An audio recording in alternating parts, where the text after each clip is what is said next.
pressão ou pressão parcial está ligada a dois fatores. Primeiro, os dados do problema.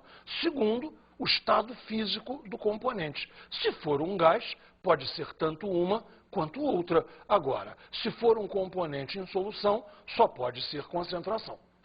Note então o esquema. A mais B ficam como se fosse o primeiro membro. C mais D ficam como se fosse o segundo membro. Sentido 1, então, chamaremos de sentido de ida. O sentido 2 chamaremos de sentido de volta.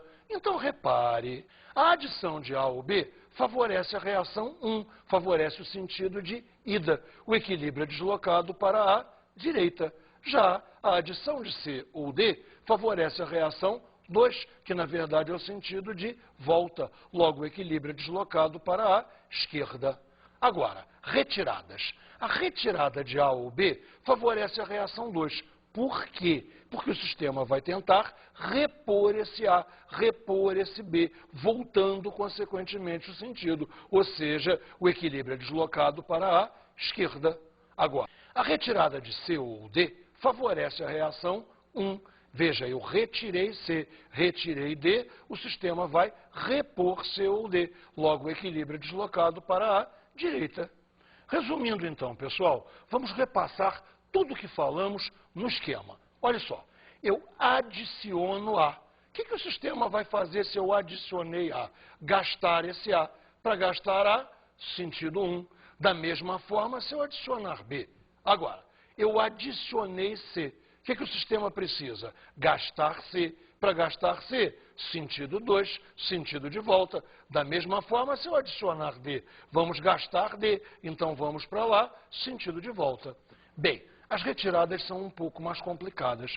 Eu tenho a certeza que sempre é possível adicionar. Retirar nem sempre é possível. Imagine uma situação boba. Eu tenho café com leite e quero tirar só o leite. Que dificuldade! Mas, supondo que é possível retirar um único componente, observe, se eu retirar A ou B, o sistema vai repor A e B, vai fazer A e B. Então, repõe sentido 2. Se eu retiro C ou retiro D, o sistema tem que repor C e D. Consequentemente, para repor, sentido 1. Não é difícil, é só estar atento e ver o que aconteceu e a consequência. Se foi colocado, tem que ser gasto. Se foi retirado, tem que ser reposto. Vejamos então a influência da pressão total sobre o sistema. Repara, esse é um ponto crucial que você vai ter que entender muito bem. Se eu aumento a pressão total, o sistema vai tentar reduzir a pressão total. Como é que é possível reduzir pressão total? Só de uma maneira, reduzindo o número de mols de gás do sistema. É a única maneira, é baixar o ΔN, baixar o número de mols de gás. Ao contrário, se eu diminuo a pressão, o sistema vai tentar aumentar a pressão. Como? Aumentando o número de mols de gás do sistema. Veja comigo neste sistema em equilíbrio. Nitrogênio mais hidrogênio fornecendo amônia. Repare o primeiro membro. 1 mol de gás, 3 mols de gás, total de 4 mols de gás. No segundo membro, 2 mols de gás. Então veja, o sentido 1 provoca uma diminuição do número de mols de gás, de 4 para 2. Voltando à equação, repare, eu aqui tenho 2 mols. Aqui eu tenho 4 mols. Se eu estou indo no sentido 2, eu estou indo de 2 para 4. Ou seja, o sentido 2 faz um aumento do número de mols, de 2 para 4. Perfeito? Logo, como vai funcionar a pressão total? Se eu aumento a pressão total, o sistema tenta diminuir a pressão total. Como?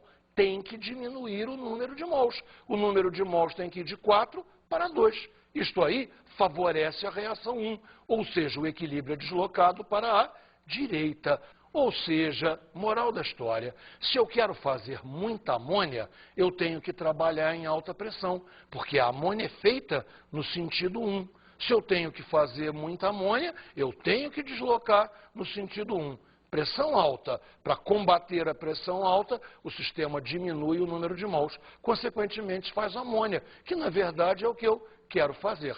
Assim sendo, se eu sou o feliz possuidor de uma fábrica de amônia, eu tenho que dar a ordem para que a minha fábrica só trabalhe em pressão alta. Você está vendo a terrível relação que tem entre princípio de Le Chatelier e fabricação e, consequentemente, economia? Princípio de Le Chatelier move a indústria.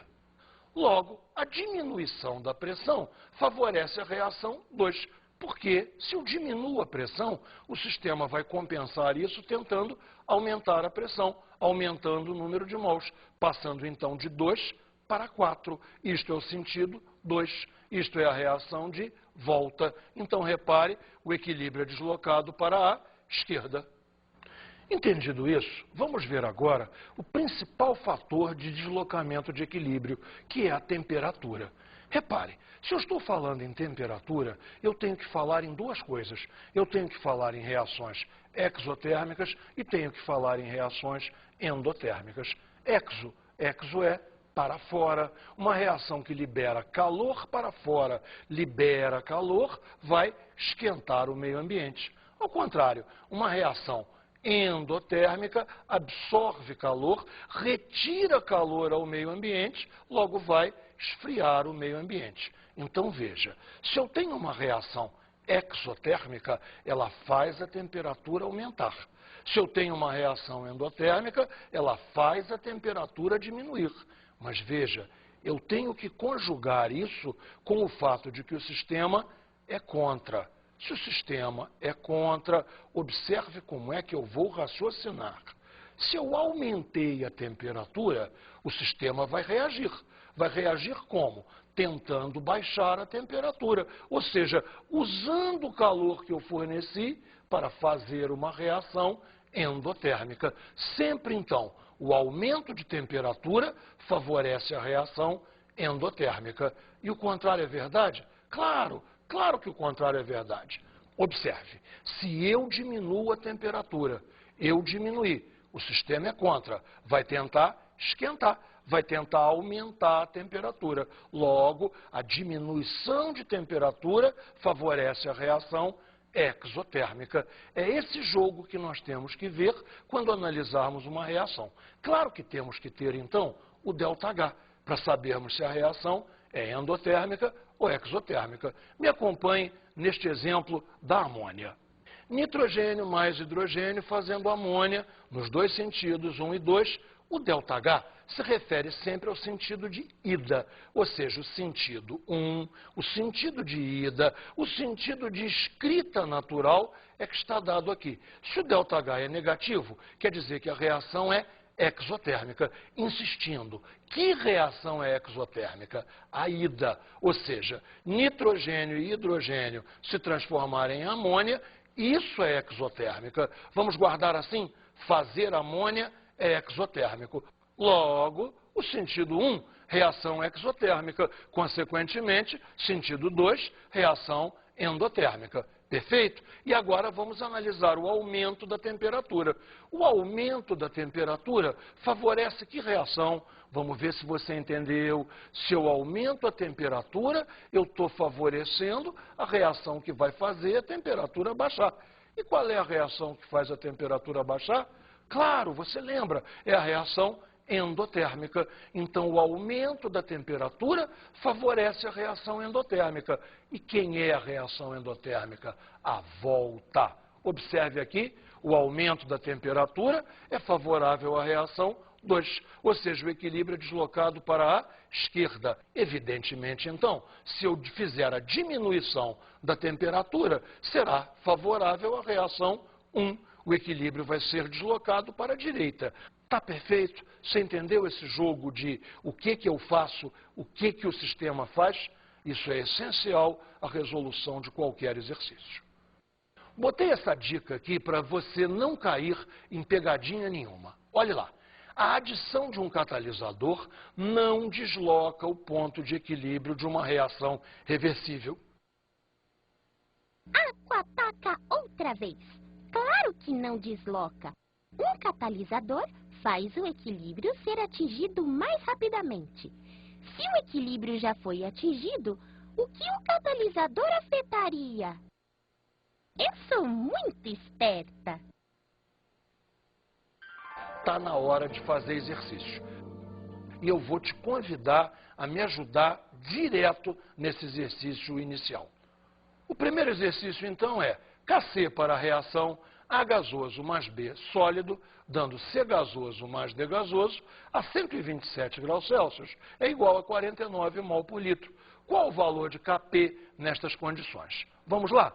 A fórmula é Kp igual a Kc vezes RT elevado a ΔN, que eu espero que a gente já saiba de cor.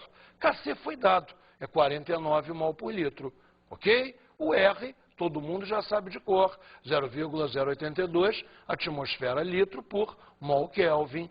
T, temperatura. Bem, nos deram a temperatura Celsius, 127 mais 273, 400 Kelvin. Bem, e agora vamos com maior cuidado calcular o ΔN. ΔN desse exercício é quase uma pegadinha. Repare, no segundo membro eu tenho